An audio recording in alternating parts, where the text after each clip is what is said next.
Hello, this is Dr. Grande. Today's question is, what do we see at the extremes of the Big Five personality traits? So the Big Five personality traits, the five-factor model, comprise 5 personality traits. We can remember them by the acronym OCEAN: openness to experience, conscientiousness, extraversion, agreeableness, and neuroticism. So what do we see at the extremes? So let's start with openness to experience. Very high scores on openness to experience. You would expect to see eccentricity, perceptual distortions, and an over-focusing on new ideas. So somebody high scoring on this personality trait of openness to experience tends to be highly distracted by new ideas and kind of runs with them and doesn't really stick with ideas that have been around a while. So this can be problematic. Someone low scoring on openness to experience is usually thought of as inflexible and closed-minded. So those are the extremes of openness to experience.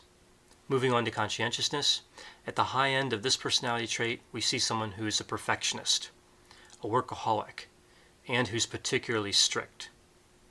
At the low end of conscientiousness, we see somebody who's irresponsible, distractible, and impulsive.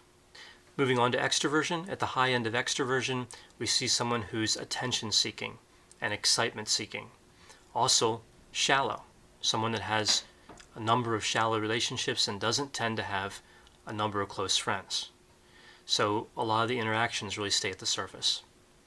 At the low end of extraversion, someone can be perceived as cold, withdrawn, and sometimes referred to as unfriendly. Although being low in extraversion is not associated with being unfriendly, this is really just a perception of someone who's particularly introverted. The next personality trait is agreeableness.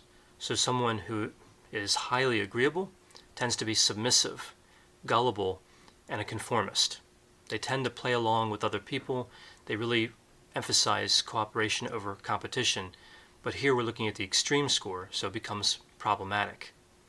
At the low end of agreeableness, which we could think of as disagreeableness, someone tends to be manipulative and suspicious of other people.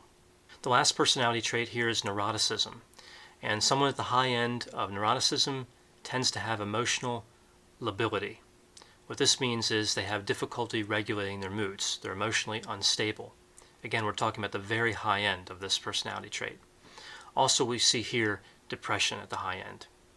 At the low end, we see fearless, cold, dispassionate, and apathetic. So what you're really seeing at the low end, if we think about neuroticism, is an absence of the ability to have movement in emotion, to have any type of mood swing, which seems like an advantage, but when you get at the very low end, as you can see, being dispassionate or apathetic would be considered a disadvantage. So briefly, I'm going to go over some unusual characteristics of a personality trait or combinations of personality traits. These are just some that I find particularly interesting, and they're based on different research we've seen in this field, the field of personality traits and personality theory. So the first one refers to a concept we call abusive supervision, meaning supervisors or managers that really don't work well with people. They tend to be abusive in these different vocational settings and generally don't perform too well. The personality trait we see associated with abusive supervision is actually high conscientiousness, which is a bit of a surprise because usually we think of conscientiousness as positively correlated with positive work characteristics.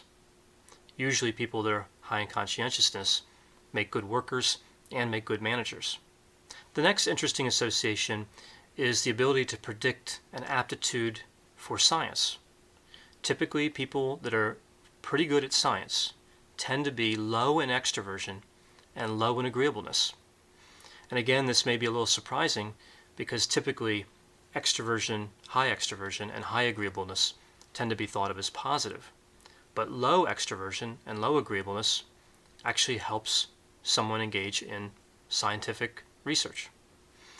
The next combination is one that predicts risk-taking behavior, and this involves all 5 of the personality traits: high openness to experience, low conscientiousness, high extraversion, high agreeableness, and low neuroticism. that combination tends to predict risk-taking behavior. The next element is poor leadership skills. And interestingly, the personality trait that predicts poor leadership skills is being high in agreeableness. Again, we typically think of being high in agreeableness as a positive, but in terms of leadership, it can be a negative. And the last element is predicting high entrepreneurial ability.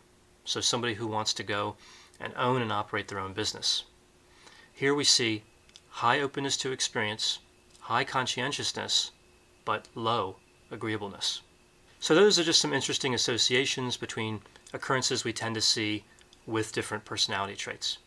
I hope you found this description of the extremes of personality traits to be interesting. Thanks for watching.